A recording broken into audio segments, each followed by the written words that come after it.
Okay, I'm Monte Gibson.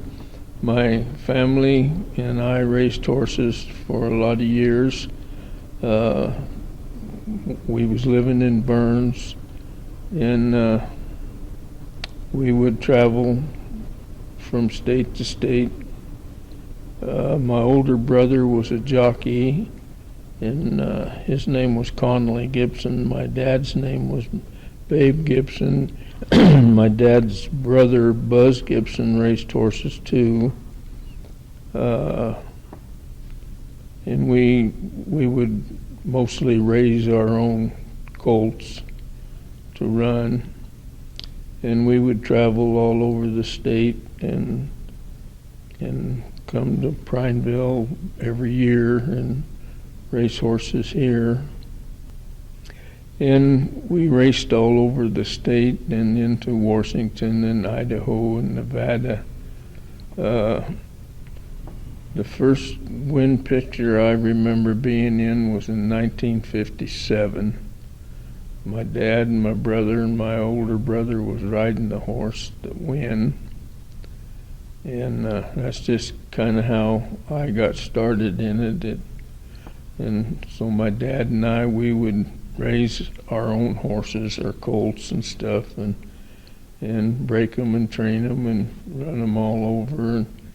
And we'd come to Prineville every year. They had a meet here, and it seemed like we always won a race or two here at Prineville.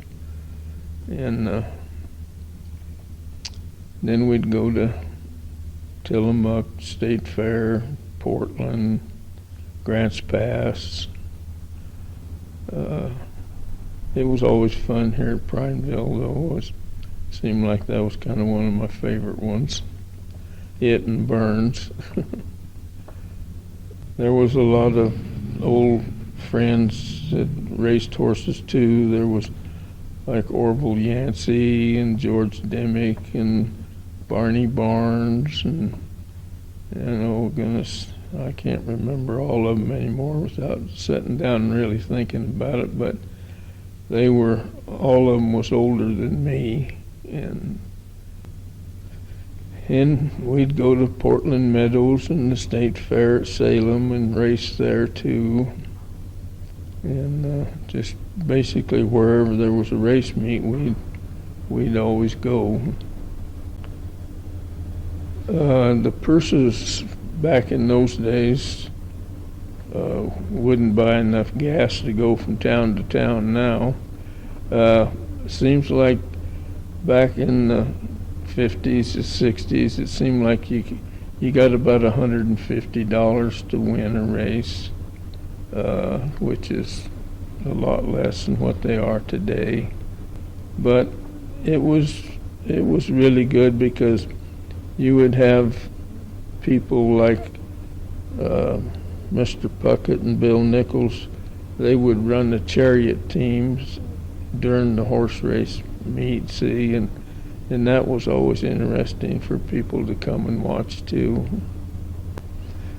The chariots was a team of horses hooked onto a kind of a little metal thing with two wheels on it, and the guy would stand in the deal and drive his horses, and they'd race out on the track just like racehorses did, only they didn't come out of the starting gate. They'd just take off side by side, and it was always really interesting. And Claude Puckett and Bill Nichols and George Dimick, they all raced the chariots, and about every race meet there was had a race for the chariots too, and it was interesting. I seen Claude Puckett one time at Redmond.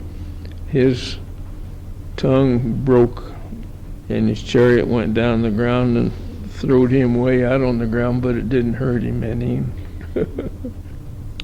We was living in Burns, and there was a guy living in the trailer park that was logging, and he had went to California and bought this horse, a thoroughbred racehorse, and he asked me one night after school if I would come down to the fairgrounds with him and gallop this horse for him on the racetrack.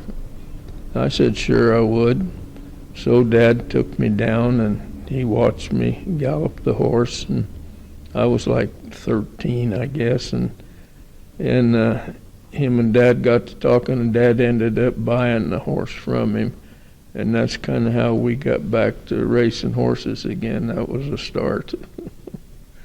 Yeah, from there on, we raced horses till my dad died, and then I raced horses and trained horses till Jack Roden passed away, and then I quit after that. Well, the racetracks have improved a lot since those days. You got better rails on them, and the surface and the dirt and everything is better, and some tracks have turf, grass, and it's just the purses have gone really a lot better, higher, and it's, of course, the racing in Oregon right now is going down as far as the tracks. We have Prineville, and one weekend at Union, 3 or 4 days at Tillamook, and 3 or 4 days at Union, or Grants Pass, and that's about all of it besides Prineville.